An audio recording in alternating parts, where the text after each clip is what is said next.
नमस्कार, मैं Anjana Gupta, medical astrologer. आज युवा का मार्गदर्शन हेतु हम आपके साथ जुड़े हुए हैं। क्योंकि युवावस्था बालपन का न बड़ा होना न छोटा होना दोनों के बीच की अवस्थाएं होती हैं दोस्तों। हम यहाँ पर कह सकते हैं कि बच्चे में हार्मोन्स भी एक तरह की समस्या आ जाती है। वहीं पर समस्या बुद्धि विकार से भी हो सकती है। यहाँ पर हम यूनिवर्सल ऊर्जा को देख सकते हैं। युवा यानी सबसे सहज ज्ञान युक्त, रचनात्मक भी है, पवित्र भी होता है। ये अंतरराष्ट्रीय स्तर पर आत्मा की शुद्धिकरण का समय होता है, जो कि आज बहुत असंतुलित दिखाई देता है। मैं आपको नमस्कार करती हूँ। आज हम युवा के कार्यक्रम से जुड़े हुए हैं। हमारे साथ doctor Ajay Shukla ji behaviour scientist हैं, वो भी जुड़े हुए हैं, और मैं अंजना गुप्ता मेडिकल सादर प्रणाम। एस्ट्रोलॉजर। जी सादर प्रणाम। जी, सादर प्रणाम। हम लोग एक यूनिवर्सल ऊर्जा के बारे में बात कर रहे हैं।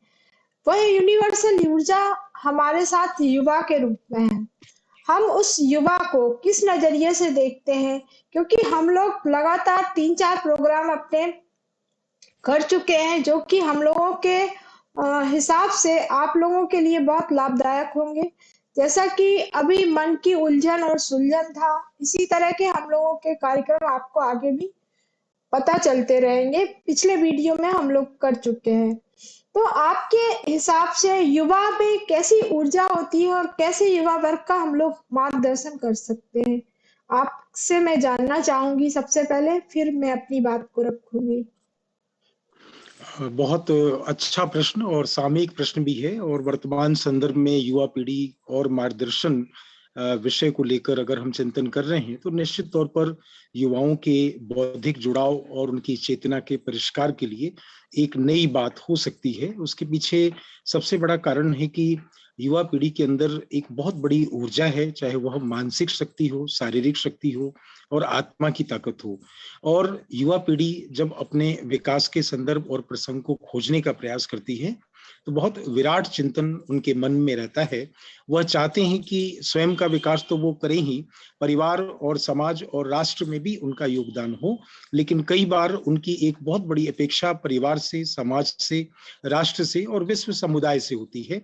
और उनके मन में एक छोटी सी जो एक आशा होती है वो ये होती है कि जिस संचेतना के द्वारा वह संचालित हो रहे हैं, जिन बातों पर वो चिंतन कर रहे हैं, जो बातें वर्तमान संदर्भ और समाज के संपूर्ण विकास के लिए आवश्यक हैं, वह सब उनके मन में उमड़ घुमड़ रही हैं। लेकिन वह चाहते हैं कि इस चिंतन को एक प्रवाह मिले, एक मार्ग मिले, एक नई दिशा मिले, और समाज जिस चिंतन धारा में प्रवाहित हो रहा है उसमें वह अपना योगदान दे पाए। इन सभी बातों को लेकर उनके अंदर एक विचार, एक भाव, एक ऊर्जा काम करती है। और चेतना के परिष्कार के संदर्भ में वो चाहते भी हैं कि इस परिवार और समाज और राष्ट्र और विश्व समुदाय उनसे बात करे। जी जी, बहुत सही बात करी है। क्योंकि कौन से युवा में संपूर्णता नहीं होती है, सभी में होती है। बच्चों के विकास में जहां पर सारे लोग लगे रहते हैं, युवाओं को नया दिशा देते हैं।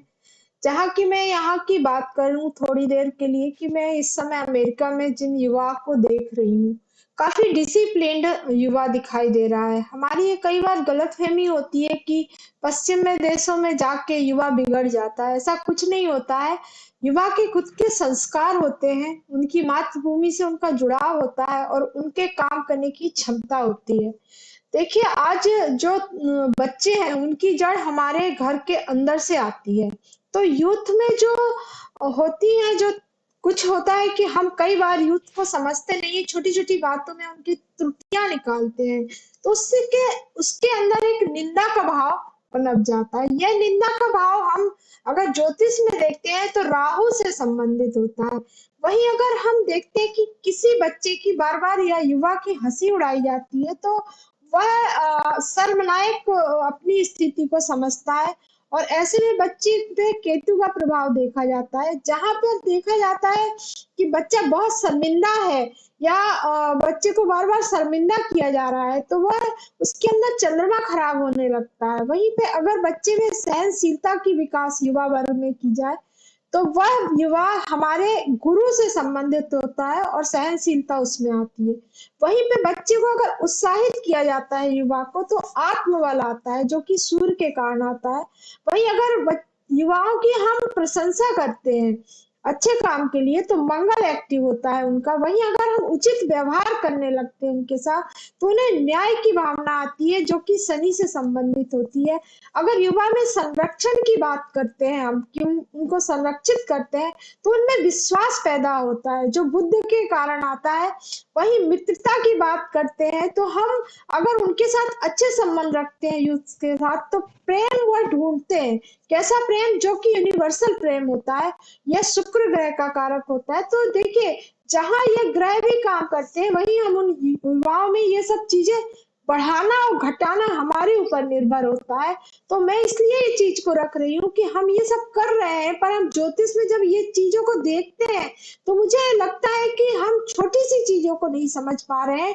हालांकि हम एस्ट्रोलॉजर होकर उन चीजों को उस तरह से देखते हैं, पर ये तो सामान्य सी बात है कि किसी बच्चे की प्रशंसा करेंगे तो वह हमेशा अच्छा काम करेगा। अगर हमें टिच टिच करेंगे तो वह युवा यूथ बाहर नहीं निकलेगा। हम लोग जैसे कि आपके साथ एक विषय पे बात कर रहे थे युवाओं से संबंधित। वह विषय ऐसा था कि आज हमारे देश का युवा विदेश की ओर भी जा रहा है, और ऐसा क्यों हो रहा है, यह भी बहुत सोचनीय विषय रहा है मेरे लिए भी, जब मैं यहाँ आके देखती हूँ। और हम चाहते हैं बच्चे अपनी भूमि का विकास करें। तो इसको आप किस नजरिए से देखते हैं कि बच्चों में ये जो चेंजेस हो रहे हैं, बच्चे अपने टैलेंट को बाहर जाके ज्यादा फोकस करना चाह रहे हैं, तो आज हम अपना मार्गदर्शन इस तरह का करें कि बच्चों के अंदर ये सब चीजें जो है, निगेटिव भी है इसमें, और पॉजिटिविटी की ओर कैसे लाएं। बच्चा जिससे अपनी जमीन से जुड़े, अपने टैलेंट को पहचाने, इसके बारे में आप बताइए। बहुत अच्छी बात आपने किया कि निश्चित तौर पर बहुत लंबे समय से हम देख रहे हैं और सभी लोग इस बात को अनुभव कर रहे हैं कि ब्रेन कंटिन्यूअस ड्रेन होता जा रहा है। हमारे यहाँ की जो परंपरा है, हमारी जो रीति रिवाज हैं, हमारे जो भारत के मूल्य हैं, उन तमाम बातों को लेके, जिन संस्कारों की हम बात कर रहे थे, जिन संबंधों की आपने बात की, जिस जुड़ाव की आपने बात की, तो ये जुड़ने और जोड़ने की जो संस्कृति है कि कैसे एक बच्चा हमसे जुड़ जाए। आपने कहा कि उनकी प्रशंसा की जाए, उनके अच्छे कार्यों को हम कहीं ना कहीं अनुशंसा के रूप में देखने का प्रयास करें, उनके ऊपर विश्वास करें। ये जो एक निरंतर अविश्वास की परंपरा है, निरंतर जो हम बच्चों के अंदर उदासी देख पा रहे हैं, और एक लंबे समय तक जब युवा पीढ़ी अपने ही राष्ट्र में अपने रोजगार की तलाश के लिए, अपने टैलेंट को आइडेंटिफाई करने के लिए प्रयास करता है, और जब उसे वह उचित स्थान और रिस्पेक्ट और सम्मान नहीं मिल पाता है, तो कई बार उसके अंदर एक गहरी उदासी अवसाद आता है और वह पलायन का रास्ता खोजने का प्रयास करता है। वह पलायन चाहे वह किसी देश में किसी ग्रामीण परिवेश से शहरों की ओर हो, या शहरों से महानगर की ओर हो, या महानगर से दूसरे अन्य देशों की ओर हो, उसके पीछे सबसे बड़ा कारण होता है कि जिस स्थानीयता की बात हम करते हैं, और उस स्थानीयता में जब हमारा पारिवारिक परिदृश्य या हमारा जो सामाजिक परिदृश्य है, वो निरंतर युवा पीढ़ी की उपेक्षा करता है। उनको लगता है कि शायद युवा का मतलब यहाँ यह है कि सबसे अधिक विध्वंसात्मक और नकारात्मक सोच शायद इन्हीं के पास में है, पूरे समाज की जो नेगेटिविटी है वो इनके पास है, और इनको निरंतर समझाया जाए, निरंतर मार्गदर्शन दिया जाए। अगर इस दृष्टिकोण से हम कुछ प्रयास भी करते हैं, तो आप देखेंगे कि युवा पीढ़ी हमसे अलग हो जाती है। मैं एक बिल्कुल। संदर्भ का उल्लेख यहाँ करना चाहूंगा कि जी। जितने भी ऐतिहासिक और जितने भी उदाहरण हम देने का प्रयास करते हैं, एक लंबे समय से आप देखिए, पिछले 25-30 सालों से हम उन उदाहरणों को समाज के सामने रखने का प्रयास करते हैं जो अपवाद बन गए हैं। अपवाद से मेरा अर्थ है कि एक व्यक्ति ने किसी परिदृश्य में, किसी परिवेश में सफलता अर्जित कर ली या उपलब्धि तक पहुंच गया, तो वो एक जो हमारा टेप रिकॉर्डर शुरू होता है, वो करीब 20-25 सालों तक वही चलता है। युवा पीढ़ी का ये कहना है कि आप समाज के अलग अलग क्षेत्रों से जब उदाहरण की बात करते हैं, तो ये इंफॉर्मेशन उनके पास में है, ये जानकारी उनके पास में है। ये इंफॉर्मेशन जो कोई व्यक्ति अचानक या किसी विपरीत परिस्थिति के कारण किसी ऐतिहासिक और विशिष्ट संदर्भों में उसे अपने समाज के बीच में किसी अवसर की तलाश उसने की और उसको प्राप्त हो गया, तो हमें ये इस बात का, इस केस स्टडी को आइडेंटिफाई करना पड़ेगा कि क्या वही परिस्थिति और परिवेश और चिंतन सभी युवाओं के पास में है। इसको हम कॉमन रूप से जब मान के पिछले निरंतर कई वर्षों से एक ही उदाहरण से काम चलाते हैं, तो युवा पीढ़ी ये मान के चलती है कि आप हमको एक हॉल में बिठा के हमसे तालियां बजवा लेंगे, हम नाचने लगेंगे, लेकिन वो जो थ्रिल आप पैदा करना चाहते हैं, थ्रिल और मोटिवेशन और इंस्पिरेशंस में अंतर है। Thrill for the time being होता है, हम लंबे समय तक युवाओं के अंदर प्रेरणा को स्थायी संदर्भ में पोषित कर सकें, इसकी बात होना चाहिए, न कि हम केवल क्षणिक उनके अंदर उकसा के और उनको भड़का के या कुछ बातें बोल के केवल तालियां और सीटियां बजाने की जो परंपरा हमने विकसित कर रखी है, वहां युवा के लिए एक मनोरंजन है, वह प्रेरणा प्राप्त नहीं कर रहा है। कुछ समय उसने टाइम पास किया, आपकी बात अच्छी लगी, ये एक अलग संदर्भ है, लेकिन युवा पीढ़ी जब आपसे ये कह दे कि मुझे आपसे मिलके वाकई में मेरी चेतना का विकास हुआ, मैं आत्मगत चिंतन की ओर अभिमुखित हुआ, मुझे लगता है कि आज ये चर्चा के बाद एक विचार मेरे अंदर उत्पन्न हो गया और उस विचार के माध्यम से जीवन पर्यंत में अपना विकास कर लूंगा। बिल्कुल, बहुत अच्छी बात कही। ऐसे ही मैंने सबसे पहले युवाओं के लिए अपना आर्टिकल लिखा था। मुझे नहीं पता था मैंने क्यों लिखा था, क्योंकि शायद मेरे अंदर में एक बहुत बड़ी इच्छा थी कि यूथ्स को, भारत जो सबसे ज़्यादा संपन्न है यूथ्स में, और बाकी देश अमेरिका या और देशों में वृद्ध लोग ज़्यादा हैं। तो इस युवा का आज निरंतर ह्रास हो रहा है। जब मैं कुछ बच्चों के बीच ये बात सुन रही थी तो मुझे बड़ी दुखद ये अनुभूति हुई। बच्चे कह रहे थे कि हमारे यहाँ मंदिर तो बनते हैं, इन सब पे काम होता है, तो क्या हम लोग के रोजगार के लिए ये सब काम नहीं हो रहे हैं? तो आज जो यूथ है वो कहीं ना कहीं इस चीज से कहीं परेशान दिखाई दे रहा है मुझे, क्योंकि जीवन के प्रति गंभीर दृष्टिकोण अगर युवा रख रहा है तो हमें लगता है कि हमारे देश को भी मनोरंजन के साधन नहीं जुटाना है, हमारे देश को भी हल निकालना चाहिए इनकी समस्याओं का, ना कि यह समस्या नहीं तो विकृत रूप से आ जाएगी। चूंकि मैं एस्ट्रोलॉजर हूँ तो मैंने ये देखा है कि यह समस्या बहुत बड़े रूप से आ रही है। आज कोरोना जैसी महामारी में हम लोग बहुत ज्यादा परेशान हो चुके हैं इन सब चीजों से, तो हमें लगता है रोजगार भी बहुत बड़ा यूनिवर्सल एक काम है जो हमें करना चाहिए। हम कहते हैं कि बहुत सारी काउंसलिंग नहीं कर सकते यूथ के साथ, तो कुछ काउंसलिंग सरकार को भी अपनी तरफ से करनी चाहिए, यूथ से संपर्क करना चाहिए। उन यूथ्स के द्वारा नई चीजें निकल के आएंगी जो कि हमारे देश के डेवलप के लिए होंगी, और हम चाहते हैं कि यह डेवलपमेंट एक यूथ दे तो बहुत अच्छा होगा। वहीं पर हमने देखा है कि आजकल काफी मनोरंजन के साधन भी ऐसे ऐसे आ गए कि लोग बाग छोटी छोटी डांस पिक्चर ये सब बना के अपने यूथ का रुझान उस तरफ डाल दिए हैं। तो ये भी एक गलत ट्रेजेडी है। मुझे लगता है मनोरंजन होना चाहिए, ये मना नहीं है, पर वो फूहड़पन में नहीं आना चाहिए।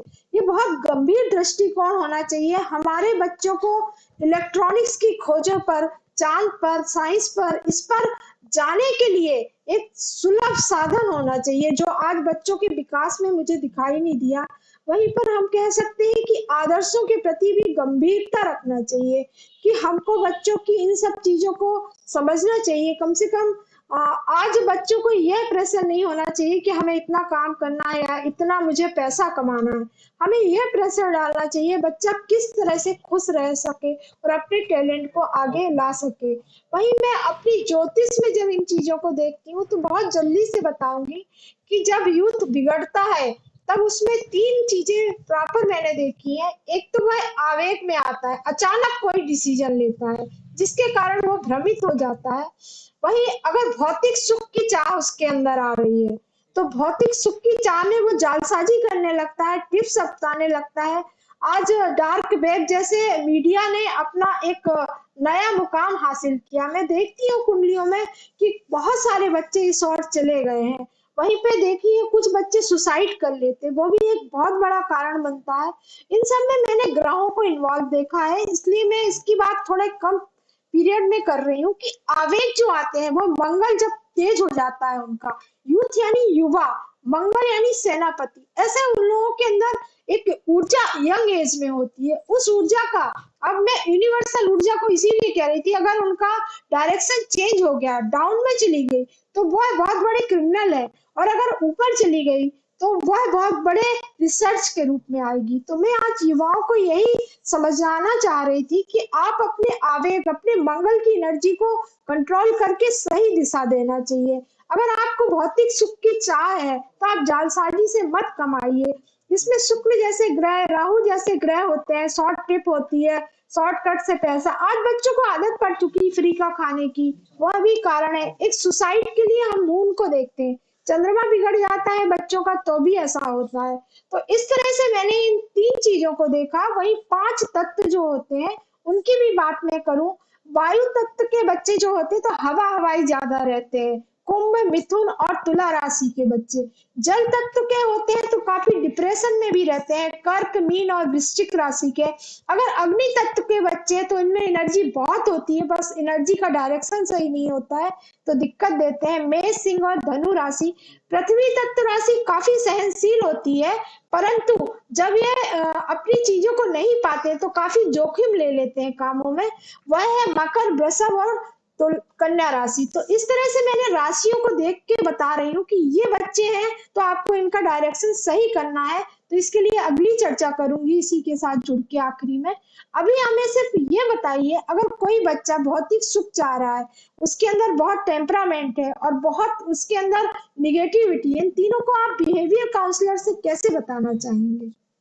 बहुत अच्छी बात आपने कहा कि देखिए, सामाजिक उत्तरदायित्व को अगर हम देखने का प्रयास करें तो समाज में अगर युवा पीढ़ी सही दिशा में जा रही है तो इसका मतलब है कि दोनों वर्गों ने अपना काम किया है। अर्थात समाज और प्रशासनिक व्यवस्था और राष्ट्रीय स्तर पर उनके लिए चिंतन किया जा रहा है। इसी प्रकार से युवा पीढ़ी भी अपने बड़ों से जुड़ाव को कहीं ना कहीं धैर्यपूर्वक जोड़ने की बात को स्वीकार कर रही है। एक उदाहरण मैं आपको दूंगा कि दुनिया के जो सबसे अमीर आदमी है, वॉरेन बफेट का नाम सबने सुना होगा। उनके पास बिल गेट्स जब समय लेने के गए तो कई दिनों के प्रयास के बाद में उनको 15 मिनट का समय मिला, और जब उन्होंने मुलाकात की तो वो 15 मिनट की जो मुलाकात है वो 15 घंटे में बदल गई। उन्होंने ये बात कही कि आज जितना भी मुझे चिंतन करना था, जितना भी मेरे अंदर प्रश्न थे, वो सारी बातों पर मैंने गहरी चर्चा कर ली और मैं इसी दुनिया के सामने आपसे भी अमीर बन के स्वयं को स्थापित करूंगा। और ये उन्होंने करके दिखाया। ये क्यों हो पाया? उसका सबसे बड़ा कारण है कि एक युवा के अंदर 15 मिनट की ताकत 15 घंटे में बदल गई। अर्थात 15 घंटे का चिंतन, मनन और विचारों पर निरंतर चिंतन करने के बाद किसी निष्कर्ष तक पहुंचने के लिए जो गहरे धैर्य की आवश्यकता है वो युवा पीढ़ी को रखना पड़ेगी। और अगर वह उन्होंने रखा है तो मैं आपसे ये दावा करता हूं कि विश्व समुदाय में राष्ट्रीय स्तर पर एक जिले के अंदर जब आफत आती है तो हम सब बड़े लोग मिलकर, चाहे वो कलेक्टर हो, एसपी हो, जज हो या समाज के सेवी हो, किसी भी धर्म के प्रभाग के मुखिया हो, कोई हमारे बीच के बुजुर्ग हो या विषय के अलग अलग विशेषज्ञ हो, ये सब लोग आखिर युवा पीढ़ी से बात करते हैं या बौद्धिक चिंतन करते हैं। तो ये जो चिंतन की प्रक्रिया है, चाहे वो जिले स्तर पर हो या वो राज्य स्तर पर हो, या राज्य स्तर पर केवल दीक्षांत समारोह तक अगर हमारे राज्यपाल महोदय अपने आप को सीमित करते हैं तो उनका दायरा थोड़ा सा और अगर बढ़ जाए और युवाओं की जो अपेक्षा है कि बिल्कुल। विश्वविद्यालय में प्रति माह उनका कहीं ना कहीं गमन हो जाने की स्थितियां हो, उनसे वो संवाद करें। तो जब समाज का अलग अलग वर्ग या हमारे लोकतांत्रिक व्यवस्था में प्रधानमंत्री जी या राष्ट्रपति जी या मुगल गार्डन आज खोल दिया गया सबके लिए, तो 100 लोग वहां पर जा रहे हैं ना।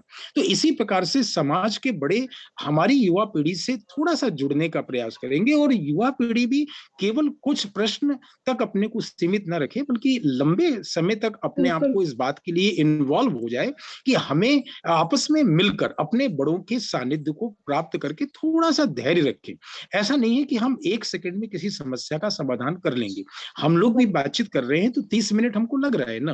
तो इसी प्रकार से मनोवैज्ञानिक दृष्टि को अगर हम सामने रखें तो एक युवा पीढ़ी को सबसे पहले अपने कॉन्शियस माइंड, सब कॉन्शियस माइंड और अनकॉन्शियस माइंड पर एक गहरा काम करना पड़ेगा कि आखिर वो क्यों पैदा हुए, हु एम आई, मैं कौन हूं। ये मैं कौन हूं का जो प्रश्न है ये आध्यात्मिक प्रश्न नहीं है, ये जीवन जीने का प्रश्न है, लाइफ स्टाइल को आइडेंटिफाई करने का प्रश्न है। तो ये हमारे कॉन्शियस, सबकॉन्शियस और अनकॉन्शियस माइंड के द्वारा निर्धारित होता है और युवा पीढ़ी को इस पर निरंतर चिंतन करना पड़ेगा, उनको सोचना पड़ेगा कि आखिर मैं इस दुनिया में आया हूं, जितना भी मैंने पढ़ाई किया है उसमें अपने आप से प्रश्न करें कि आखिर मेरे जीवन में विजन मिशन टारगेट के बीच में क्या सहसंबंध है। अगर विजन मिशन टारगेट का उत्तर उनको मिल जाता है तो पता चलेगा आपको आश्चर्य होगा, एक आंकड़ा मैं आपको दे रहा हूं कि 10,000 बच्चों के बीच में एक बच्चे का विजन लाइफ में होता है, 5,000 बच्चों में एक बच्चे का मिशन होता है, 1,000 बच्चे में एक बच्चे का टारगेट होता है। इसमें आंकड़ों में कुछ फ्लैक्चुएशन हो सकता है लेकिन सामान्य स्थिति ये बनी हुई है। आप बताइए, जब कोई युवा पीढ़ी अपनी लाइफ में विजन मिशन और टारगेट डिसाइड ही नहीं कर पाएगी तो वो कहां पहुंचेगी और क्यों पहुंचेगी और कैसे पहुंचेगी, ये सारे प्रश्न हमारे सामने फिर एक बार क्रोंदने लगेंगे और हमारे समाज से पूछने लगेंगे कि हम क्या करें और युवा पीढ़ी क्या करे। जी बहुत बहुत धन्यवाद ऐसी अच्छी बात बताने के लिए। निश्चित है अपना उद्देश्य भी यही है कि कहीं हमारा यूथ एक बीच में एक वो नहीं पा रहा है कि कैसे जुड़े, अपनी बातों को, परिवार की बात नहीं हो रही, ये बड़ लेवल की बात हम लोग कर रहे हैं। हम लोग कोई छोटी मोटी बात पे नहीं कर रहे हैं कि घर से ऐसा कर ले वैसा कर ले। हम एक विश्व स्तर पे बात कर रहे हैं कि बच्चों का जो टैलेंट है, बच्चों की जो खुद की कैपेसिटी है, उसको हम लोग कैसे एक फ्लो में लाएं, जो कि आज कहीं कनेक्टिविटी टूटती सी दिखाई दे रही है। उस कनेक्टिविटी के लिए हम लोग ये रख रहे हैं कि युवा का मार्गदर्शन किस तरह हो। यह एक कह सकते पुल के रूप में हम लोग बन के आ रहे हैं कि यूथ भी अपनी बात को रखे, जैसा आपने बोला है, उसके लिए उसको तीनों ब्रेन पे काम करना चाहिए। और वहीं पे हम चाहते हैं कि जैसे गवर्नमेंट है, जो सरकारी ओहदे वाले लोग हैं, या कह सकते हैं जो अंश, जो बहुत बड़ी बड़ी मिशनरियां हैं, वह इन चीजों को लाए। यूथ में आज प्रॉब्लम रोजगार बस की नहीं है, आज उनको दिमाग में स्थिरता का अभाव आ रहा है। जो मैंने अभी पहले भी बोला है कि वो जो टैलेंट है वो कहीं खोता जा रहा है। मैं जब छोटे छोटे वीडियो ये सब देखती हूँ तो मुझे बड़ा क्षोभ होता है कि आज युवा को जो काम करना चाहिए वो ना करके उसकी दिशा हो गई, यानी दिशाहीन लगता है मुझे। इसलिए मेरे मन में ये बात आई है। जल्दी से मैं कुछ चीजें आपको बता दूं कि जो बच्चे होते हैं, अगर उनकी हम राशियों से देखते हैं, मैंने जो अनुभव किया है वो शेयर कर रही हूँ। अगर बच्चा मेष राशि का है तो वह सरप्राइज देना चाहता है, हमेशा वो चाहता है कि हम सरप्राइज दें, तो इसके लिए वो संघर्ष करता है हमेशा, जो भी होगा। वहीं पर अगर वृषभ राशि का बच्चा होता है तो वो थोड़ा सा मनमौजी टाइप का होता है और वह अपने को दूसरे लोगों के साथ खुशियों में ढूंढता है, इसलिए कई बार वो रिस्क लेने की प्रवृत्ति आ जाती है, तो वो भी उनके लिए अच्छा होता है। वहीं पर हम कहेंगे मिथुन राशि जो काफी बुद्धिमान होती है, चालाक होती है, वह अपनी चालाकी और बुद्धिमानी से बड़े बड़े टैलेंट को पार कर सकता है। तो देखिए, ये इस चालाकी में कभी कभी चीटिंग भी करते हैं, तो ये दोनों चीजों में बैलेंस आना चाहिए। वहीं पे अगर कर्क राशि है तो वह बच्चा छोटी छोटी बातों में हमेशा मील मेख निकालता है, तो उसके ये संवेगों को हमें समझना चाहिए और उसके अनुसार उसका ट्रीटमेंट करना चाहिए। सिंह राशि होता है जिन बच्चों की या युवाओं की, वो बहुत तेज से सुर्खियों में आना चाहते हैं, चाहे कैसे आना चाहते हैं। वो चाहते हैं कि हम अपने आप को बिल्कुल आकर्षित करते रहें, तो ऐसे लोग पॉलिटिकल चले जाते हैं कई लोग। तो वहां भी युवा का जो टैलेंट है कई बार निकल के आता है, कई बार बिगड़ जाता है। वहीं पर जहाँ पे कन्या राशि बोली जाती है, कन्या राशि जो होती है वह भी हम कह सकते हैं, ऐसे लोग कई बार छोटी छोटी चीजों में या छोटी छोटी क्रोध में ऐसी चीजों से ग्रसित हो जाते हैं ऐसे बच्चे, उनके भी इन चीजों को हमें निकालना है। वही तुला राशि जिसे कि हम लोग शुक्र की बेहतरीन राशि बैलेंस बनाने की बोलते हैं, पर वो जालसाजी में फंस जाता है। कभी वो सिग्नेचर गलत करता है, कभी वह कुछ इस तरह की चीजें करने लगता है जो कि वह क्रिमिनल क्षेत्र में चलने लगते हैं। वृश्चिक राशि में बदला लेने की बड़ी शक्ति होती है, अगर यही बदला अच्छी चीज में हो जाए तो बहुत अच्छा है। नहीं तो साजिश करते हैं ऐसे लोग सुसाइड भी करते हैं और मार भी डालते हैं। तो इस तरह से हम देखें, धनु राशि जो कभी कभी बहुत अच्छी दिखाई देती है बच्चे, और कभी कभी मुझे बहुत टेम्परामेंट लूज दिखाई दिया उनका। तो इस तरह के जो होते हैं काफी आध्यात्मिक फील्ड में जाना चाहते हैं। और वहीं पे मकर राशि गहराई लिए होती है, राजदार होती है। इनके अंदर इतनी अच्छे अच्छे पावर होते हैं कि वह अगर वो कभी दे दे समाज को, तो उससे अच्छा कोई पावरफुल व्यक्ति नहीं हो सकता है। वहीं पे अगर कुंभ राशि करें, तो ये अगर किसी ने इनके साथ चीटिंग कर दी, तो ये वादा खिलाफी के विरुद्ध जाके कुछ ऐसा करना चाहते हैं कि आगे भी बढ़ जाते हैं और पीछे भी चले जाते हैं। आखिरी मीन राशि है, जो कि हमेशा निराशा से घिरी रहती है। अक्सर उनके बहुत सारे इमोशंस होते हैं, अगर उनको वहां पे कोई टच कर देता है तो काफी हिंसक भी हो जाते हैं। तो ऐसे हमने देखा कि राशियों में जो युवा यूथ दिखाई दिया, वो इस तरह से मुझे दिखाई दिया। तो मैं कहना चाहूंगी, अगर आप बच्चे की राशि जानते हैं या उनके एलिमेंट्स जानते हैं, तो आप बच्चे को वैसा ट्रीटमेंट देने लगिए, और युवा एक मार्गदर्शक के रूप में आपके सामने निखर के आएगा। आप इसमें क्या बोलते हैं कि बच्चों में जो एलिमेंट्स होते हैं, तत्व होते हैं, उनके बारे में आपका बिहेवियर काउंसलर क्या बोलता है कि जो बच्चों में 5 तत्व होते हैं? जी। जी। अब बहुत अच्छी बात आपने कही। देखिए, कुछ चीजें मनुष्य होने के कारण हमारे पास में नैसर्गिक भी हैं और ज्योतिष विद्या के माध्यम से आप उनको और स्पष्ट भी कर रहे हैं। मनोवैज्ञानिक दृष्टि को जब हम इसमें लॉन्च करने का प्रयास करते हैं, तो एक संतुलित अप्रोच हमारे सामने निकल के आती है। उदाहरण के लिए, कि बच्चों को अगर हम युवा पीढ़ी को कुछ भागों में विभाजित करने का प्रयास करें। उदाहरण के लिए, जब बच्चे रिसर्च ओरिएंटेड होते हैं, अनुसंधान परक उनके जीवन में मूल्य होता है। कई बार वो प्रोफेशनल एथिक्स के साथ में जीवन जीना चाहते हैं, कई बार वो टेक्निकल लेवल पर जाके काम करना चाहते हैं, और कई बार अपने जीवन में वो सोशल एस्पेक्ट से जुड़ना चाहते हैं। तो शिक्षा की जो अलग अलग प्रणाली है और जो कुछ भी हमारे पास में आउटकम्स निकल के आ पाता है, चाहे वह प्रोफेशनल के रूप में हो, टेक्निकल एक्सपर्ट के रूप में हो, एकेडमिक लेवल पर हो, या रिसर्च के लेवल पर हो, या सोशल एस्पेक्ट पर हो, जितने भी स्वरूप में हम उन्हें परिभाषित करते हैं, तो समाज के उन क्षेत्रों में जो लोग अपने आप को स्थापित कर चुके हैं, उन्हें अलग अलग समूह में, या युवा पीढ़ी को राष्ट्रीय स्तर पर, प्रांतीय स्तर पर, विश्व समुदाय के लेवल पर कहीं ना कहीं उनसे संबंध भी स्थापित करना पड़ेगा, उन्हें संबोधन भी देना पड़ेगा, और ये जानने का प्रयास करना पड़ेगा कि अगर उन्होंने अपनी प्रतिभा को आइडेंटिफाई किया है, तो उस आइडेंटिफिकेशन में क्या वो इस गहराई में जा पाए हैं जहां वह अपनी संपूर्ण शिक्षा के किसी प्रत्युत्तर को ढूंढ पाए। अपने जीवन के जो अनुभव है उसका उनके पास में उत्तर है। उनके पास जो शारीरिक और मानसिक सक्षमता है, क्या उसको वो कंक्लूड कर पाए हैं। उनके पास जो इमेजिनेशन पावर है, बहुत बड़ी शक्ति युवा पीढ़ी के पास में होती है, क्या वह इमेजिनेशन पावर किसी क्रिएशन में कन्वर्ट हो पाई है।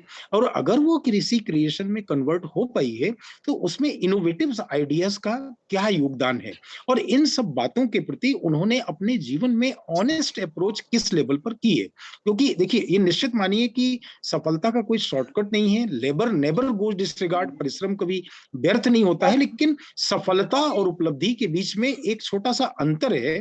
उस अंतर को समझने के लिए सभी युवा पीढ़ी को एक बहुत बेसिक बात पर काम करना पड़ेगा, और उन्हें इस बात को गहराई से स्वीकार भी करना चाहिए कि वो किसी भी स्तर पर जितनी भी इंफॉर्मेशन उनके दिमाग में चल रही है, उसको कंक्लूड करें, और ये पता करें कि ये जो सूचनाओं का जो हम पुतला बन के जी रहे हैं, ये बहुत लंबे समय तक लाइफ को आनंदमयी जीवन से जोड़ने में सफल नहीं हो पाएगा। तो उन्हें उस इंफॉर्मेशन को ट्रांसफॉर्मेशन में, रियलाइजेशन में, और कहीं ना कहीं विजुअलाइजेशन में कन्वर्ट करना पड़ेगा। और एक बार उन्होंने जीवन का विश्लेषण, इंफॉर्मेशन के बाद में ट्रांसफॉर्मेशन और अनुभूति के पक्ष अर्थात रियलाइजेशन और विजुअलाइजेशन को समझ लिया, तो निश्चित मानिए कि वो अपने जीवन में विजन, मिशन और टारगेट के प्रति निश्चित रूप से संवेदनशील होकर अपना रास्ता खुद बना लेंगे। और आज हम जो बात कर रहे हैं युवा पीढ़ी और मार्गदर्शन, आप आश्चर्य करेंगे कि इन छोटी छोटी बातों को फॉलो करने के बाद में युवा पीढ़ी समाज के लिए स्वयं मार्गदर्शक बन के उभर के हमारे सामने आ जाएगा। आपको आश्चर्य होगा कि वह युवा पीढ़ी बच्चों को बताएगा कि कैसे आप आगे बढ़ सकते हैं, वह युवा पीढ़ी माता पिता के लिए एक सांकेतिक और पथ प्रदर्शक के रूप में साबित हो जाएगा। वह युवा पीढ़ी समाज के बुजुर्गों के लिए एक नई जीवन धारा अपने अंतर मन से बोध के साथ प्रस्तुत कर देगा, और वही युवा पीढ़ी राष्ट्रीय और अंतर्राष्ट्रीय स्तर पर विश्व समुदाय के मार्गदर्शन के लिए अपने आप को तत्पर कर लेगा। इतनी बड़ी संभावना युवा पीढ़ी के अंदर है। जहां आज हम प्रोग्राम में युवा पीढ़ी को मार्गदर्शन देने की बात कर रहे हैं, अगर उन्होंने इन बिंदुओं, इन बातों पर अपना ध्यान आकर्षित किया और उसका एक विश्लेषणात्मक अध्ययन किया, देखिए बैठना पड़ेगा, कॉपी पेन लेके हमें जोड़ना पड़ेगा, कुछ दिन लगाने पड़ेंगे। अगर कुछ समय, कुछ घंटे, कुछ दिन, कुछ महीने लगा के अपनी जिंदगी को हम संवार लेते हैं, सजा लेते हैं, तो वो संपूर्ण विश्व को राह दिखाने में अपने आप को साबित कर सकते हैं, प्रस्तुत कर सकते हैं। जी। बहुत अच्छी बात बताई आपने, जहाँ मुझे अपना युवा समय याद आया। अपनी ऊर्जा को मैंने कभी गमाया नहीं, क्योंकि मेरा टैलेंट कहीं से आया नहीं। मेरा टैलेंट युवा अवस्था में आया, जब मैं कॉलेज में थी। मैंने अपनी एनर्जी को वहाँ इतना फोकस किया कि हर चीज में पार्टिसिपेट करने के अलावा मैं टैलेंट को अपने निखारती रही, जो आज मेरे साथ बाहर निकल के आया। एक दिन में कुछ नहीं हो सकता, इसलिए युवाओं से आह्वान करती हूँ मैं कि आप अपने टैलेंट को अपने कॉलेज लाइफ से, अपनी स्कूल लाइफ से पहचानिए। वहां से आएंगे तब आगे आ पाएंगे। यहाँ पे एक छोटी सी चीज मुझे दिखाई दी। जो बच्चा पैसा कमा के लाता है, वो अपने क्रिएशन को भूल चुका है। उसे लगता है धन कमाना ही बहुत बड़ा काम है और मैं कर रहा हूँ। मुझे ऐसा लगता है, हर बच्चे से मैं हाथ जोड़ के कहती हूँ, आप अपने खुद के बारे में सोचो। ये तो धन कमाना एक काम है, पर अपना खुद का जो ब्रेन है, अपनी खुद की जो आइडेंटिटी है, खुद की आइडेंटिटी मतलब अपनी आत्मा या अपना साउंड, उसको पहचानो, उसके लिए समय दो। आपने जो बात कही उसके लिए बहुत अच्छा ये रिमेडीज है। तो यह कह सकते हैं, गांधी को मानो या ना मानो, पश्चिम सभ्यता में पूरब की लाली को तो पहचानो। तुम्हारी ध्वनि से प्रतिध्वनि जब निकले तो विश्व में भारत के युवा की जय जयकार हो। इसी के साथ मैं आपके साथ धन्यवाद करती हूँ, और आप आखिरी में कुछ बोलना चाहें तो बोल के समाप्ति की। बहुत अच्छी बात आपने की। भारतीय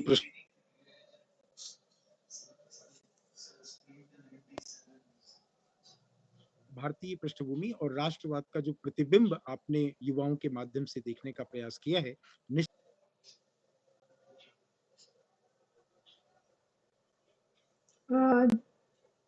राष्ट्रीय स्तर पर जो युवाओं को बहुत बड़े स्तर पर ले जाने की बात आपने मनन चिंतन में धारण की है, निश्चित तौर से आज की जो शुभकामना और भाव जगत है आपका, वो संसार तक पहुंचेगा और युवा पीढ़ी इस चेतनता के साथ स्वयं को जोड़ पाएगी और ऊर्ध्वगामी चिंतन की ओर बढ़ने में अपनी शक्ति का समावेश कर पाएगी। और उस शक्ति को भारत ने हमेशा ब्रह्म मुहूर्त से देखा है। आज हम और आप राष्ट्रीय अंतर्राष्ट्रीय स्तर पर कार्य कर पा रहे हैं, तो उसका सिर्फ और सिर्फ एक कारण है कि हमने ब्रह्म मुहूर्त के समय को अपने जीवन में उपयोग किया है, और ब्रह्म मुहूर्त से लेके प्रातःकालीन बेला तक 3 या 4 घंटे का श्रम अपने आत्मिक विकास में लगाया है। वही हमारी शारीरिक और मानसिक ऊर्जा बनकर समाज के सामने, समाज को एक नई दिशा देने में मार्गदर्शन दे रही है। इस बात के लिए हम अंतर्मन से भारतीय पृष्ठभूमि और राष्ट्रवाद के समर्थक तो है ही हैं, लेकिन संपूर्ण युवा पीढ़ी से निवेदन भी करते हैं कि अपनी शक्ति को पहचाने और विकास के पुंज बनकर समाज को एक नवीन मार्गदर्शन दें। इन्हीं के साथ अपनी वाणी को विराम देता हूं और आप सभी को सादर प्रणाम करता हूं। नमस्कार।